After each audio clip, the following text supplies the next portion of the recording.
What's up everybody, it's Calvin here again with another video brought to you from my garage. It's about day number 16 of lockdown and I've still got a few videos to come, so today's one though, due to the comments that I got and some messages I got on my last video, which was the one about what I have inside my pack. Today I'm going to be doing one about what I carry in my first aid kit, just so I don't get in trouble and nobody hurts themselves because of my advice.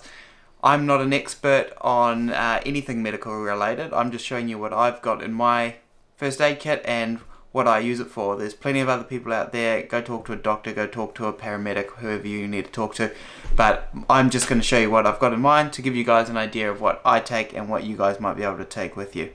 So yeah, keep watching and enjoy it.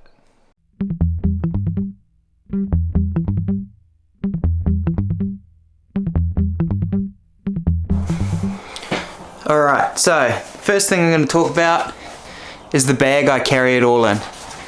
It's obviously quite a heavy canvas pouch. Still got some blood in it from the last deer I shot. But there are better options out there. I actually saw in a magazine I read in a hut in the Kaimanawas that if you get the bags from Muesli that have got a resealable top, they make a really good pouch. But I also carry, I put all this stuff, the plasters and the strapping tape inside 2 Ziploc bags. So I double that over, keep it dry. Alright, so I carry a tourniquet with me. A lot of people say that that's overkill, but I think that most people have the common sense to use a belt or anything else if they have a major bleed, like they hit an artery, something like that. It's not just a sort of a battlefield type wound. You can sever an artery quite easily through a puncture wound, anything like that when you're out and about. Everybody knows there's lots of sharp sticks and stuff out in the bush, and it's quite possible that you could one day need to stop a major bleed like that. Next thing we have here is this emergency bandage. It's a trauma wound bandage, 6-inch hemorrhage control bandage. Now this is a really good bandage. I've used them a lot in obviously training scenarios. I know them as an Israeli bandage, and you place them over the wound, you wrap it around, and it actually compresses down, and it's to stop major bleeds as well. Now I carry a small bandage like this just for holding on any dressings that I put on that need a bit of extra fastening down. I always carry a small bit of toilet paper just as an emergency in my first aid kit for cleaning wounds, or obviously for doing what you need to.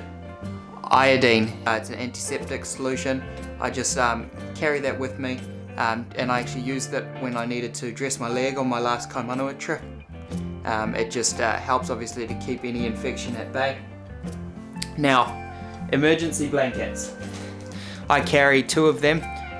Obviously one for myself and maybe if somebody else is with me, but even if you need 2 for yourself, you know, you can't go wrong with more, and obviously you guys know what the emergency blanket's for.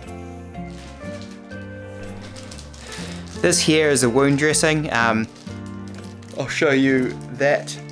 I've got one that's open, and once again, when I'm looking at my first aid kit, I think about the worst possible scenario, and it is quite realistic to think that you may suffer a gunshot wound while you're out hunting. There's other hunters out there, and a lot of them aren't as well versed in safety as you might be. So I try and think of the worst possible thing that could happen while I'm out there. So for instance, I might need that tourniquet if I get shot in a limb and I've got a major bleed. I've got that Israeli bandage there to clamp down on any major bleeds, and then I've also got that wound dressing that would be handy for anything abdomen related. Now I carry this knee fix as well. It's sort of like a fabric on one side, and it's got a adhesive surface on the other, and it's really good to stick around your waist if you have any rubbing from your pack straps, for instance. And it's also good to stick underneath strapping tape if the strapping tape's a bit rough on you. I carry an assortment of plasters and blister blocks. Those blister blocks are really good for if you have a really severe blister. It sort of has a bit of a cushion there and allows you to be able to carry on. Strapping tape. I would not go into the bush without strapping tape.